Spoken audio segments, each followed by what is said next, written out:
Great. Good afternoon, everyone. Welcome.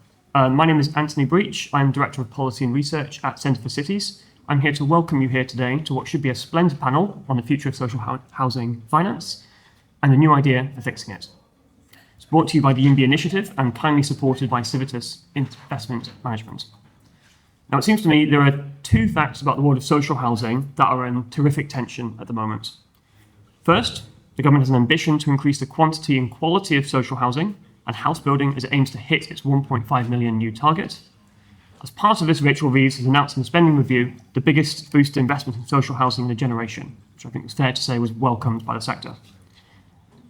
But second, the social housing sector is facing real challenges. Rising construction costs, building safety requirements, and higher interest rates are all bearing down on the balance sheets of the sector.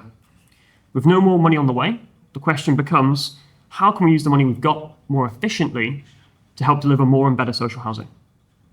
So to help answer this question, we're going to discuss today the leading model for social housing finance in the United States, the Low-Income Housing Tax Credit, or LIHTC, or as British advocates are calling it, the Social Housing Tax Credit. Now, if you do not know quite yet what that means, do not worry. We have a terrific panel here who are going to help us explain the idea and give the tyres good kicking, with a mix of people straddling the British housing sector, finance experts, American practitioners, and politics. So to introduce our panelists, we have by video link from the United States, if all this technical stuff starts working, Shaun Donovan. So Shaun, after a 5-year stint as New York City's housing commissioner in the 2000s, Shaun was President Obama's Secretary of Housing and Urban Development and is consequently the Director for Office of Management and Budget. He's now CEO of Enterprise Community Partners, one of the US's leading affordable housing organizations and a pioneer in LIHTC. We have Kevin McKenna, MP for Sittingbourne and Sheppey in Kent, and I believe also Wikipedia page describes him as a Lego geek. So we may see some discussion about how to apply the LIHTC model to Lego sets. We have Kritsa Alessandro, who is policy lead at Pensions UK, who's working on defined benefits and defined contribution pensions policy. Kritsa was previously a senior tax policy analyst at Enterprise Community Partners, where she worked on the low-income housing tax credits issues in housing finance. I think by my reckoning, that makes Kritsa perhaps Britain's leading expert on LIHTC.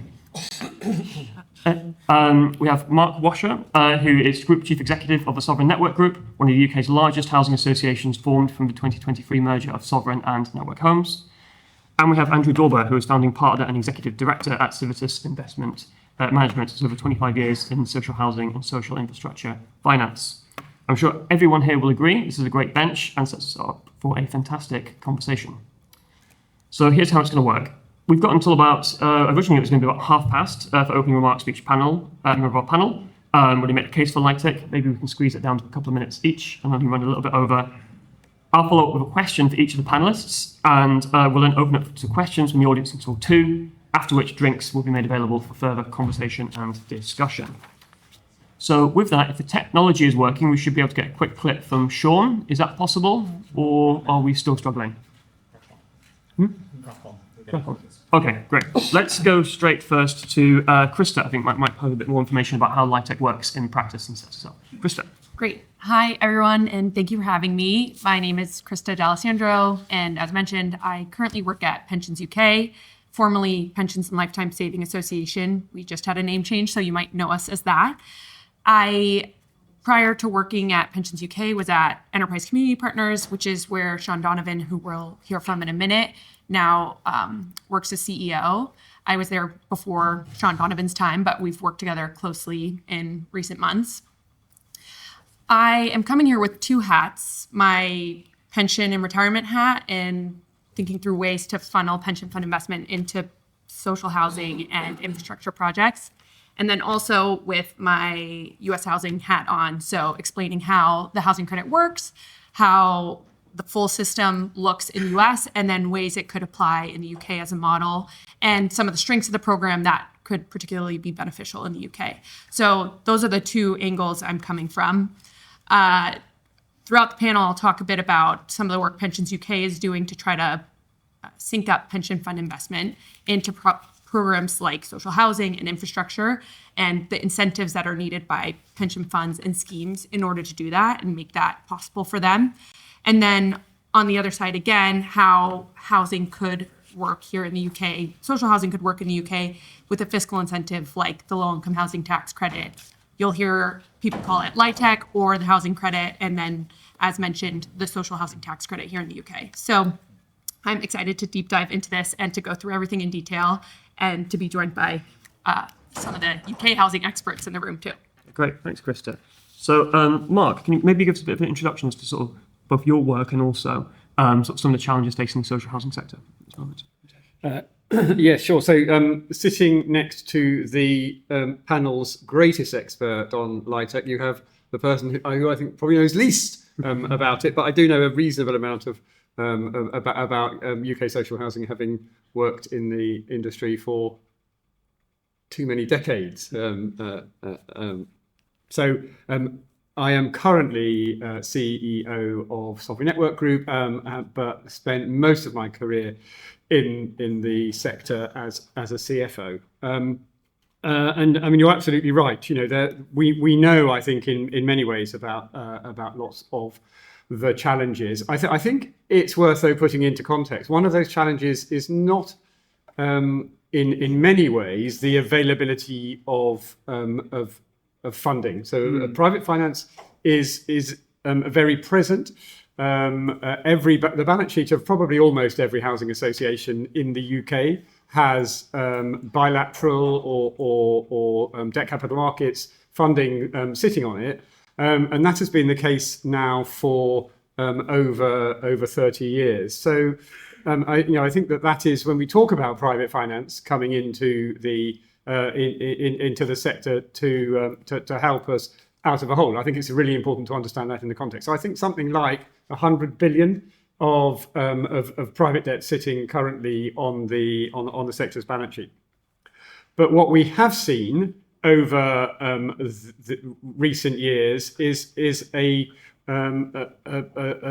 real sort of challenge in terms of the sector's finances. So both in terms of income, with obviously our rents are controlled by government in a formulaic way. That formula traditionally over the long term has been an increase at CPI plus 1%. That was a sort of a key underpinning of our finances and of our financial health, our financial position. But there was a 4-year period going back now, getting on for 10 years, when the last government reduced those rents by 1%. That took out of and this is a figure that it's just you kind of need to just reflect on. That took out of the sector's annual income what would currently be about £3 billion. That is £3 billion every year that we will never get back. No one is suggesting that we should try to get back to that point. And then couple that with the massive increases, both through inflation and through increased and enhanced obligations on us, increased and enhanced expectations from our customers, and increased and enhanced expectations from government in the form of regulation, many of which we have already seen, but many of which we still have yet to come. The capacity that we, for many years, took for granted in the sector has simply evaporated. And in many ways, a model that worked very well for, depending on how you measure when it started, between 30 and 50 years, has at the very least run out of steam and in some ways has actually fundamentally broken. So we need to think differently. This is absolutely should be one of the things that we throw into the mix. Great, thanks, Mark, for some sobering reflections. Andrew, can you maybe introduce a little bit about some of the work that you do and where you perhaps see these alternative, or maybe perhaps what private investors need from the social housing sector for it to be an attractive proposition? Sure. Well, thank you for the invite and attending. Hopefully we'll hear from Shaun. Yeah. I presented with him in London a couple of months ago, so he is worth hearing if the technology works. We began Civitas about 14 years ago, and actually to the point that's just been made, we were looking at how you could bring permanent equity, long-term equity into the social housing sector to balance off against what is I agree, a very fluent debt market that's happened since the late 1980s. When we started, we would go to conferences and there was no equity channel at all. There's a debt channel, there were regulatory channels, but there wasn't a lot of discussion around bringing pure equity into the marketplace. We began on the Isle of Dogs. We worked with the Housing Association Poplar Harker, and we helped them deliver quite a large scheme.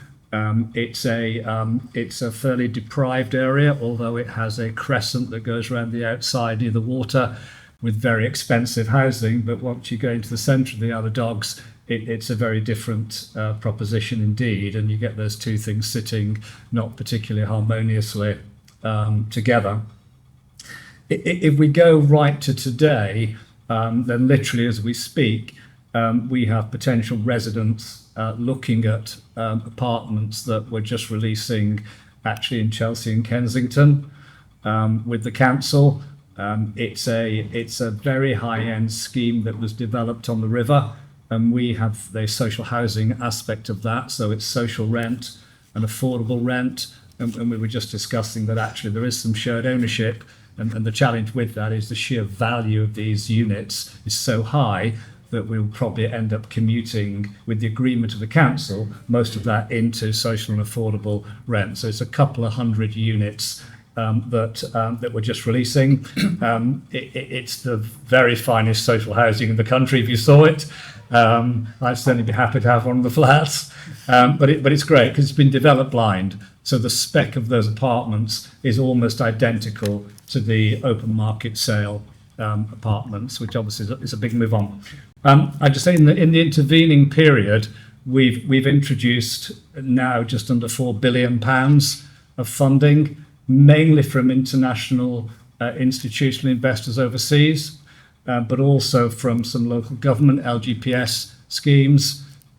We've worked with people like Schroders in designing impact funds that invest into both affordable housing, supported living, community residential care, special schools, and then different from this, but in Germany we're quite a large owner of later life care and supported living in Gothenburg in Sweden. And what we've tried to do is to find that gap, if you will, between the conventional funding routes of grant, debt, and then introducing what we regard as longer term infrastructure style private capital that's looking for what we would describe as a modest return. I appreciate that can become quite political in terms of what does that mean, but it's certainly right down the scale in terms of what you would see across private markets.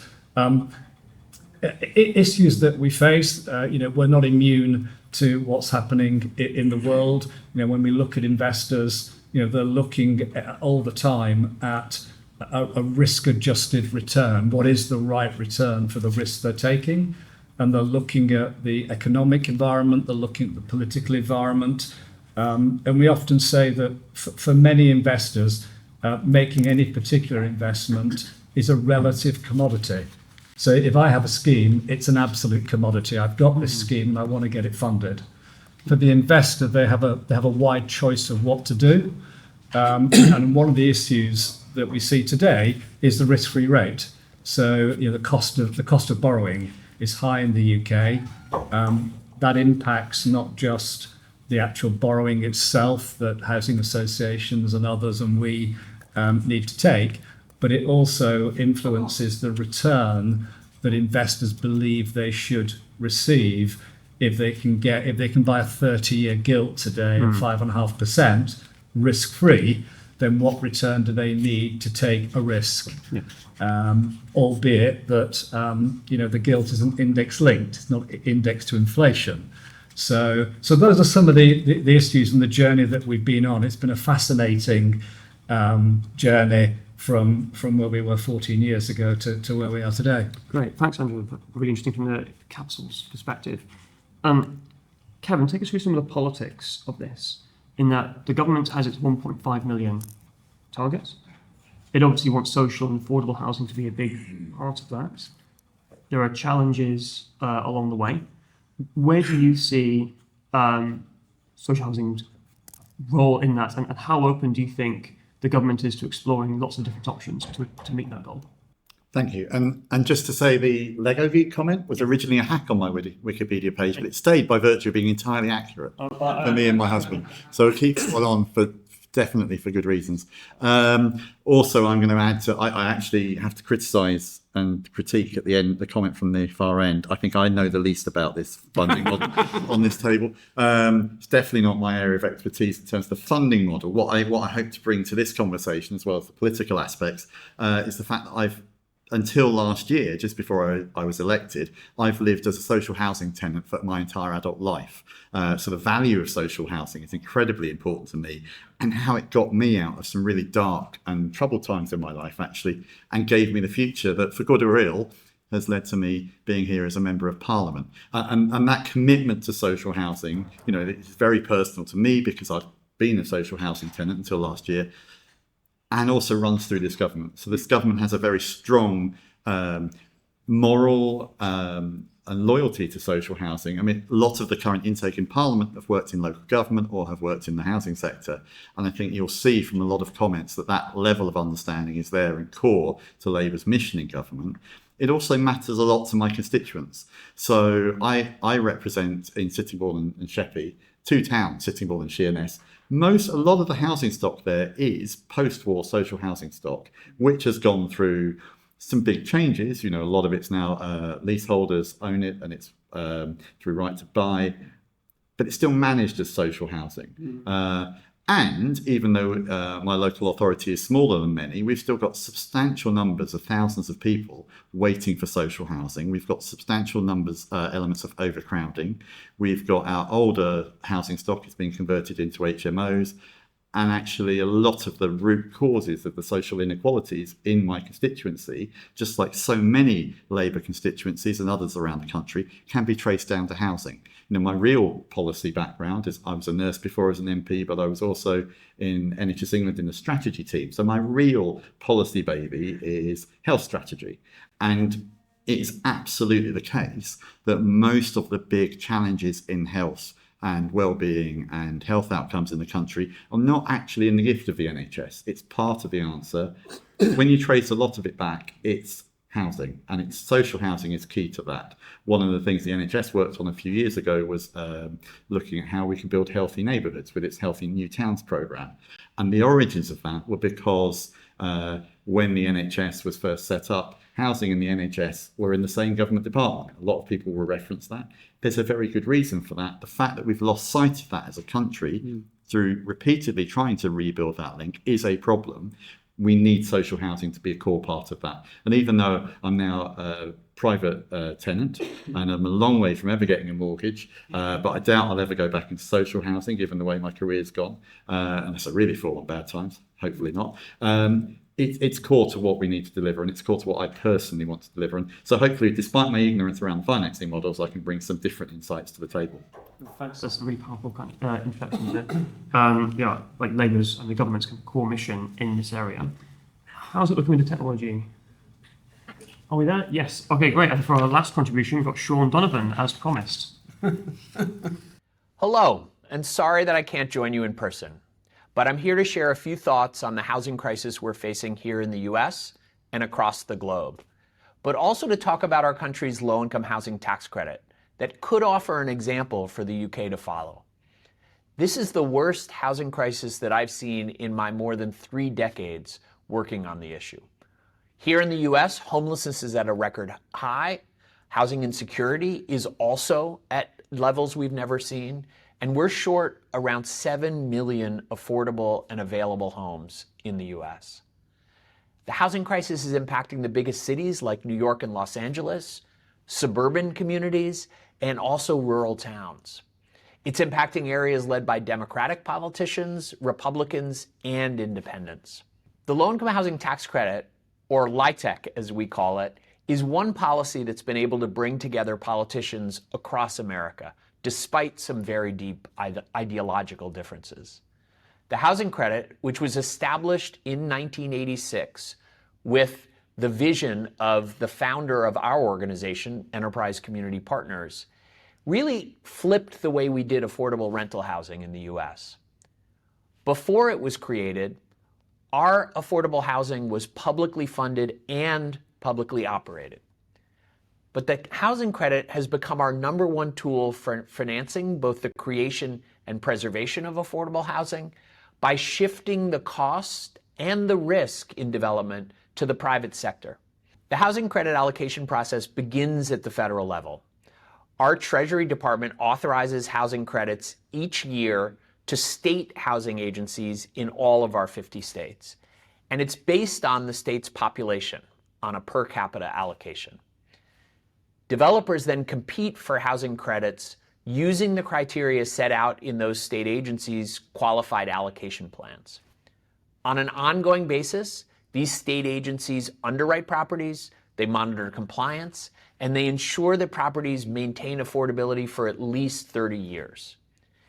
Striving to meet the state's goals means that the best proposals rise to the top. It's the benefit of competition.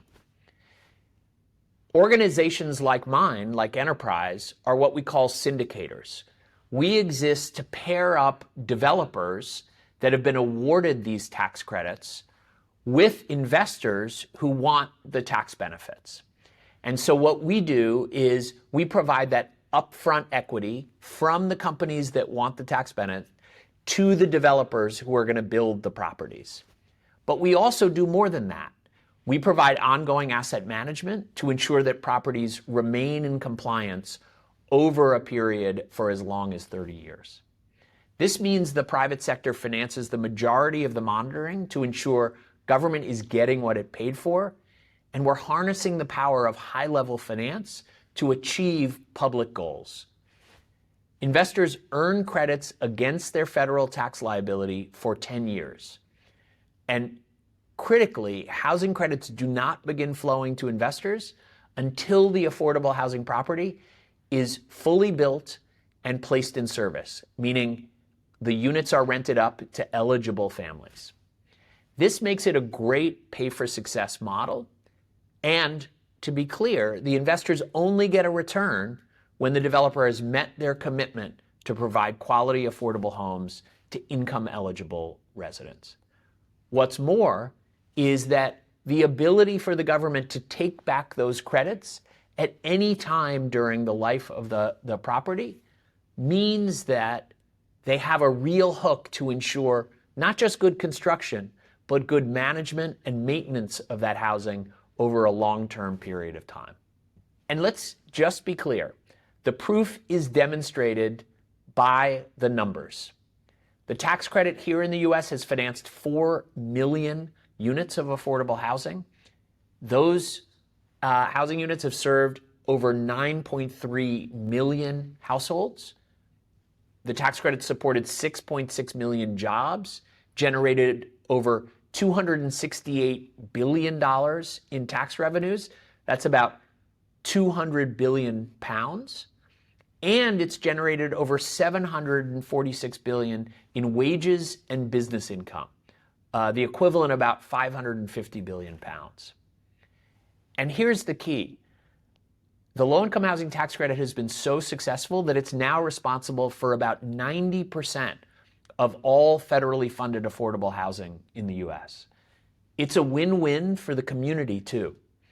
Our research has shown that more affordable housing reduces rents for everyone else who rents, but actually can increase the value of nearby homes for those who own them. Both the US and the UK are experiencing enormous housing shortages. And as I said, Enterprise was at the forefront of creating and advocating for the low-income housing tax credit when it was created in 1986. We were also behind a historic expansion of the tax credit in the US just this summer.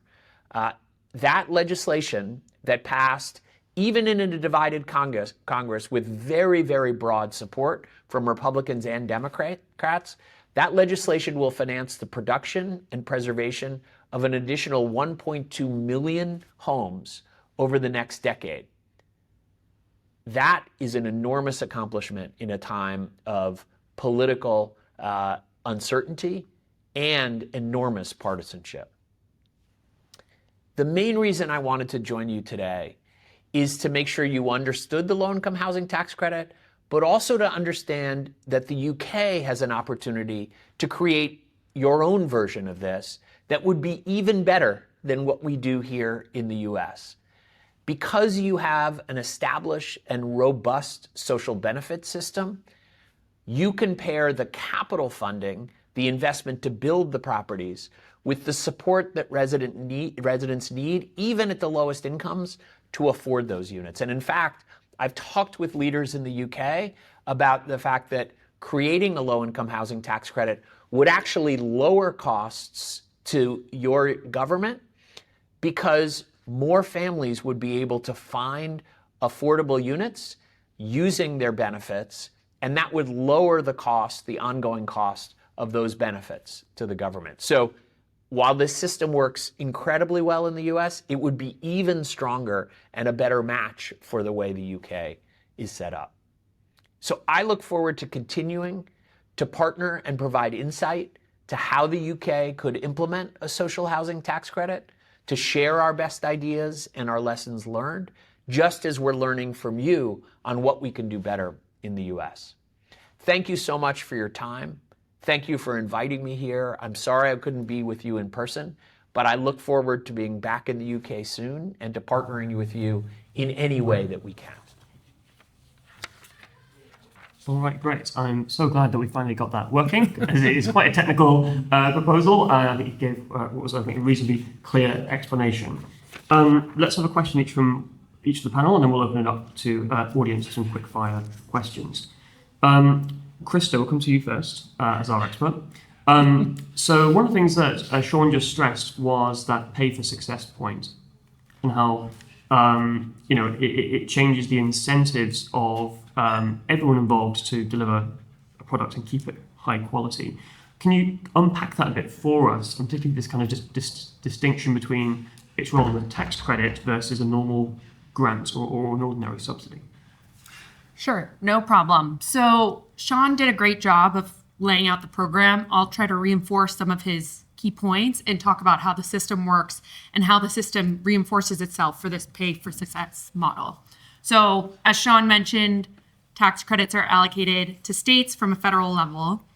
A key component of this program is that it's written into the tax code, so it's incredibly stable. He mentioned it started in 1986, and since then, it's continued to develop and grow, and there have been a lot of lessons learned that could apply well here in the UK. So distributed to states, states then run a competitive process for developers to apply for these credits. Once developers are awarded these credits, that's where syndicators come in and pair developers with investors to then invest the upfront equity to build these properties. As Shaun mentioned, this pay for success model, the investors do not receive tax credits until the properties are up and running. They receive it over a 10-year period, and there's a 15-year affordability period, often because these are these are awarded through a competitive process. To be competitive, you have to even have 30 years of affordability, so that's known as an extended use period, and sometimes even beyond. So the model is pay for success because all of the players in this lineup, federal tax credit allocators, state housing finance agencies, developers, syndicators, investors, everyone is working to ensure that these properties are up and running, again, because if they're not up and running and compliant, then investors don't receive their tax credits. So it really does pay for itself, and the system checks itself. One thing I will say is that the circumstances of recapture are incredibly small because the system is balancing itself and checking itself. I think in the history of the program, 1% of tax credits have been recaptured. And that's incredibly rare. Again, given its competitive process, syndicators are working to ensure that properties are managed and run according to the affordability requirements as set by the states. So it really does pay for itself. A couple key points that I want to note that would really benefit the UK as well is that the tax credits are allocated at the state level. States create something called a qualified allocation plan. These plans are specific qualifications that the state put into play based on state local needs. So what houses does that state need? Does it need more rural housing? Does it need urban housing? What are the specifications that are important to that state? They set the criteria that developers then compete for. So that's one of the key points that I think here in the UK could be really beneficial given the different needs of different localities in the UK. I can deep dive into any of the other facets of that process, and I can highlight some of the key features of the program later on, but just to give you an idea of how the system works and how it does pay for itself, pay for the success of itself. Yeah, great. Thanks, Chris. And that local control point is really important because when we speak to local authorities, local authorities like having that local traditional benefit of the council housing model is they had control over what happened, right? And it's interesting to see that can be reflected in LightTech. Andrew, so one of the things as well that Shaun was talking about was then it has this appeal for the capital side of things. How appealing do you think this sort of model would be to private financiers looking to invest in the UK? Do you think that the model that he describes, where it's mixed in with the welfare state and the benefit system, do you think that has real appeal to investors? Sure. Well, I think if we're looking at investing generally into social affordable housing, then you are interacting with the benefit system overall. So, I think these stats may be slightly out of date, but I think an average tenant paying rent would be receiving about half that rent through different forms of social subsidy. If you're at the very highest end of the income threshold, you'll be paying all the rent yourself, and if you're at the very low end, you won't be paying any of that rent yourself, and it'll all be covered by benefit. So there's always going to be that type of interaction. I think the key here is simplicity. I think what's really important is that actually investors understand the checks and balances of how this will work. So it's not just about the economic return, because actually, although there can be cynical views on private investment, if you talk to major institutions, one of the things that they are most concerned about in investing into living or healthcare is reputational risk. And we find that's the first hurdle you've got to get over. You've got to be able to demonstrate that there are control processes in place to mean that if they invest, they're not going to face criticism for whether that be poor standards or issues that relate to their investment.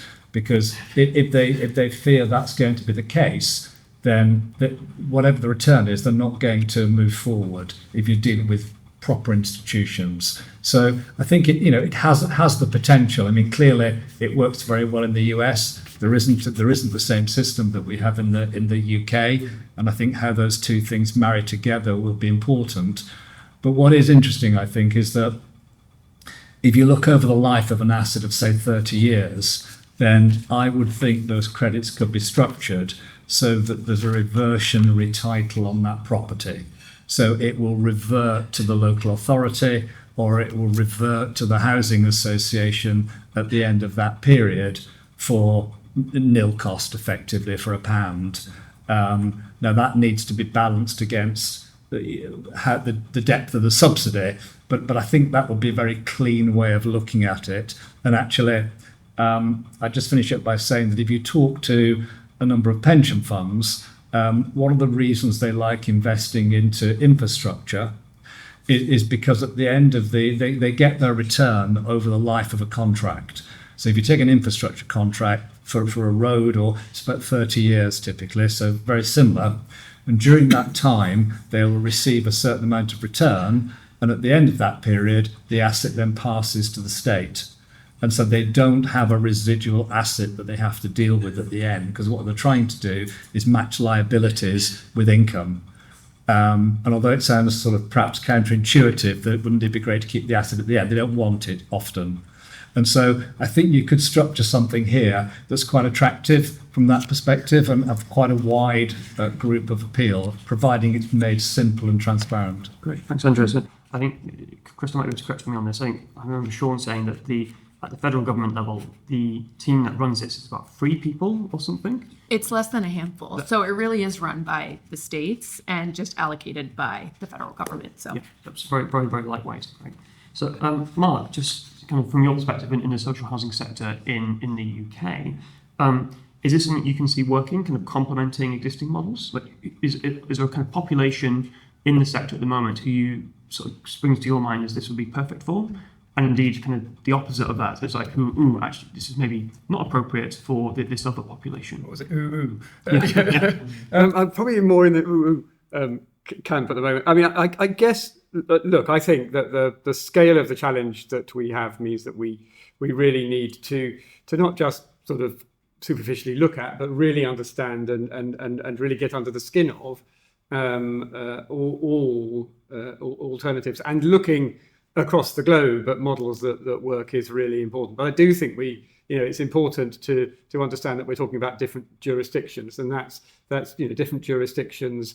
I mean, in this case, particularly perhaps from a tax perspective, very, very different economics, different markets, and so on and so forth. I guess the question that I ask, and some of them have started to be answered. I mean, Andrew's picked up the point about the 30-year thing. But what problem are we trying to solve? And the problem that suppliers of new social housing in the UK have at the moment is viability in some senses, but viability of the financial model. So how does that apply? And where we have those gaps, particularly in the early years, where a social housing scheme, even a social housing scheme in receipt of grant, is underwater for a period because of all of the obligations on the costs that are going out, including servicing debt. Then if we can crack that, then it seems to me that this is absolutely something that we should be looking at. But just to pick up a few things that have emerged. I mean, the point about the 30 years. I mean, I think Andrew's right. It surely should be possible, because 30 years is pretty close to perpetuity. It should be possible to crack that one. But because if you compare that with UK social housing, the homes that housing associations are building, or that local authorities have, are in social housing use in perpetuity, and our residents have a lifetime have a lifetime guarantee to that home. Shaun, I think, talked about transfer of risk to the private sector. Most social housing in this country is built by housing associations. Housing associations are the private sector. They're not on, they're not on the government's balance sheet. So that is already done. Private finance funding the model. Well, private finance funds the very vast majority of every social home that is built in the UK at the moment. And again, talked about it, but it's through debt, and it's also, although this becomes increasingly challenging, through a housing association's own resources. So quite a lot of those the things that we hear are positives are already applied, and I think point to the fact that we're talking about different jurisdictions. But look, I think, I mean, it isn't a silver bullet. There are no silver bullets. So as we think about what does a new sustainable model look like, I absolutely think that this could potentially play a part. That's right. So thank you, Kevin. So we've just thinking again about sort of the politics of this. We've heard a little bit about some of the details of the model, and you spoke very eloquently about sort of how Labour has this moral commitment to building out social housing, and that being an important component of dealing with both the national problem, but also challenges within areas and within Labour's own electoral base.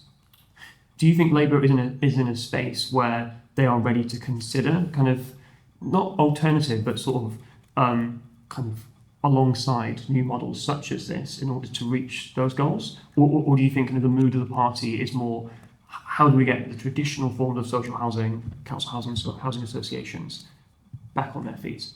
Yeah, well, moral commitments don't butter any crumpets, so I think it takes a bit more than that, doesn't it? So, and I think the party is open to any financial models that could work to deliver those objectives.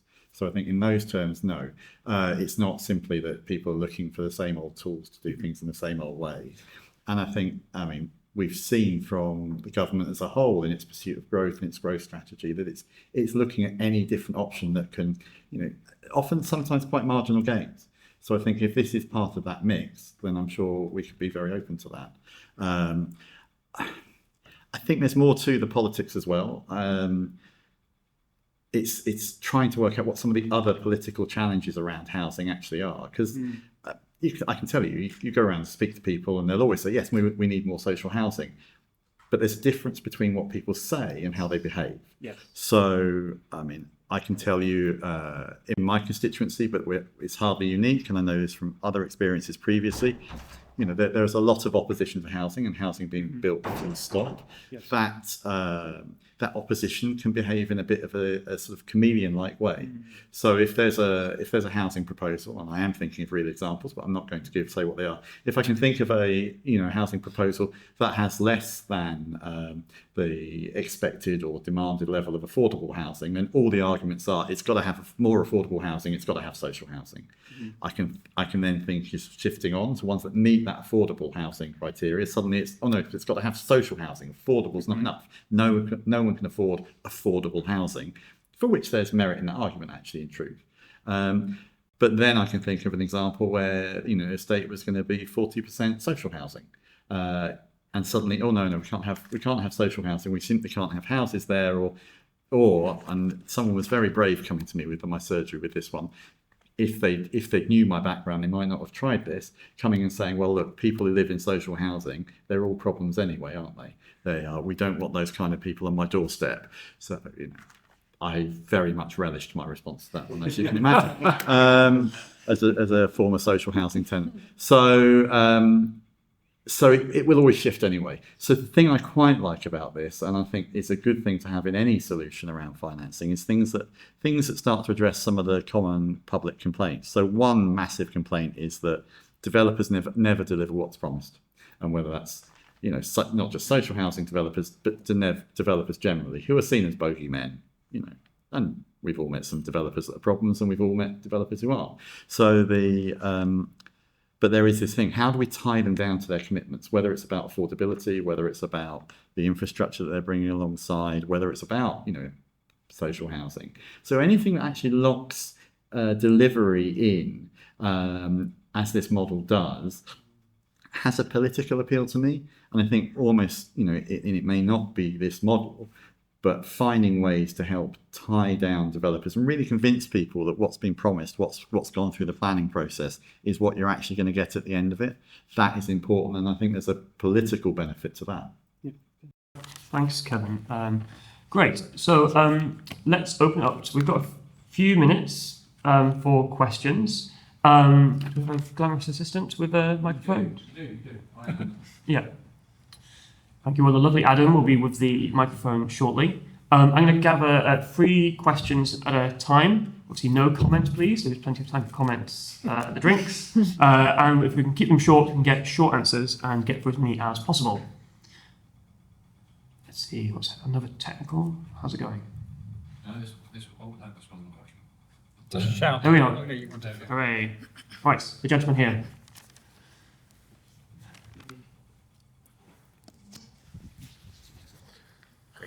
Thank you. Thank you. Yes, Theo Plowman from Abry Homes. We're a housing association in the south of the UK. Just a quick question from me. A lot of our focus at the moment as housing associations is focusing on the sort of for-profit registered provider sector and getting capital in that way.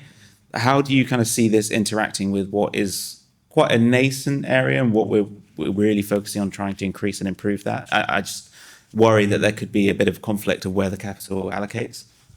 Great question. Any more? John, yeah. Hi, James McKenna from SNG, so don't give this one to Mark. I mean, how do you see this interacting with the new Homes England Bank? Because the principal advantage of this, as far as I can see it, is it takes this bit off the government's balance sheet, but the bank achieves essentially the same outcome as far as I can see. And got one more here. Thank you. Dominic Curran from the British Property Federation. We've looked at this in a fair amount of detail, and it feels like rather than as a substitute or alternative to kind of traditional affordable housing grant, where this model might have some interesting applicability in the UK is alongside or as part of a build-to-rent model. So just as where you have build-to-rent developments which deliver a proportion of their homes, I almost said units, but I've tried to avoid that, proportion of their homes as discount market rent, so DMR to local income, and allocated in line with local authority preferences. Potentially it feels like allows that model to be deepened, so you can get a greater number of homes in a BTR development allocated, or maybe have a greater level of discount allocated to those homes, which are effectively the Section 106 requirement for build to rent. So I just wondered what the panel's views were on that. Okay, great. So we've got three questions there. We've got one sort of how this interacts with the for-profit RP sector. We've got one sort of the role of Homes England and how this all meshes with the central government's kind of interventions in this space. And we've got one exactly on the build-to-rent sector. Andrew, should we start with you on the sort of where you see this meshing with the for-profit RPs? Sure. So we have a for-profit RP called Quartz Housing that we registered in 2024. That's actually overseeing the development that we have in Chelsea. I mean, I think the reality for most for-profit is they need to partner with someone in terms of management and the actual boots on the ground. So, you know, if you look at the for-profit sector, it's actually quite skewed today. The majority of for-profits that have been delivered are shared ownership, although that's declining for a variety of reasons. And then actually the lion's share of the balance is literally one fund, which is a Blackstone fund, Sage. And if you take the rest away, you're probably talking of 5,000 to 7,000 units in total. So, you know, there are about 74 profits in the UK. It's growing. It had a wobbly start because I think quite a lot of for-profits were sat underneath corporations and they weren't used. But that is changing. So I don't think it's in conflict, actually. I mean, I think there needs to be some sort of centralised regulated control that could be a for-profit. And then in practice, unless that for-profit's got a lot of boots on the ground, it's going to need to partner with some entity in order to manage those properties. I mean, one perhaps slightly controversial comment is to say, does that entity need to be a housing association? So, is there a way here, if we're talking about additionality, and it's absolutely no criticism of the housing association movement whatsoever, I would emphasise, but if we're talking about additionality, could developers themselves take responsibility for the management of these assets if that framework is tightly regulated and the assets revert effectively to either housing associations or local authorities at the end of the process, so the actual asset isn't lost to society. I think we do need to look at very different ways of delivery as well, because I think to the comment that was raised earlier, this isn't just about money, it's about capacity, it's about the extent to which the sector is rightly focused on improvements to conditions, to health and safety, to fire security, to cladding. There's a whole series of different things going on at the same time. And I do think, whilst it's not meant, as I say, in any way to be controversial in a sense of challenging the sector and saying the sector isn't doing a good job, I'm not saying that at all, but actually, is there a parallel channel correctly regulated here that could actually bring about not just additional finance going in, but additionality in terms of capacity as well? And would developers be up for that challenge of doing it? I don't know the answer to that. It'd be an interesting question to ask. Great, thanks, Andrew. So I was going to come on to the Homes England question next, but I think that's an irresistible segue to talk about the build-to-rent question from Dominic. Kritsa, so obviously in the US it's a bit more of a mature market for sort of multifamily rental residential. BTR is a growing part of the sector in this country. What's kind of the interface between the LIHTC model and then the American equivalent of BTR? Do we normally find it's the same sort of developers, the same sort of organizations and skill sets that are going into producing these types of products, but they're just switching their finance? Or is it a sort of a little sector of its own that doesn't really interact with other parts of the business industry? It's a good question. So in the US, there is a LIHTC market in and of itself, but there is overlap with other development and housing developers across the US. I think one of the best parts of the program is that because the model sustains itself, as I mentioned before, the pay for success model, all of these actors are experts in the housing credit program, and it's developed its own market that is competitive. So the developers are applying on a competitive basis for these credits. And oftentimes there can even be a 5-to-1 ratio of applications to awards. So it is kind of a world into and of itself, though it is the affordable housing market and the developers in that market are professionals. So it's almost its own affordable housing investment space. So Right, yeah, so it's kind of would be a complement. I think the American term is inclusionary zoning for like the affordable yes, kind of quotas that we've got. So it kind of sits alongside that. exactly. Okay, great. Thanks, Krista. I think, Mark, let's come to you and maybe this is our last question then. So obviously part of how we do things in this country is Homes England has a very big role in supporting housing associations. That's obvious. What's been your experience with this relationship between Homes England as a supporter, as you say, with grants and other kinds of subsidy, and the private finance side? Is that relationship currently working well, or do you think things need to be shaken up a bit, perhaps with this model or something else? Well, I mean, in a sense, that I mean, to the extent that we're funding new schemes with money from Homes England and money from the private sector and our own funds, I mean, in a sense, I guess we're the sort of fulcrum of that relationship. And we have great relationships with Homes England. They are very supportive. I think we're quite excited about the bank and about what that might offer in terms of just different ways of them engaging, of different opportunities. In funding, for example, at very close to zero interest rates for a period. And I do think that and I think this is part of James's point. Very good question, James, by the way. Actually, perhaps one of the problems that this could potentially solve might actually partly be solved by some of the changes that are going to be brought in from Homes England.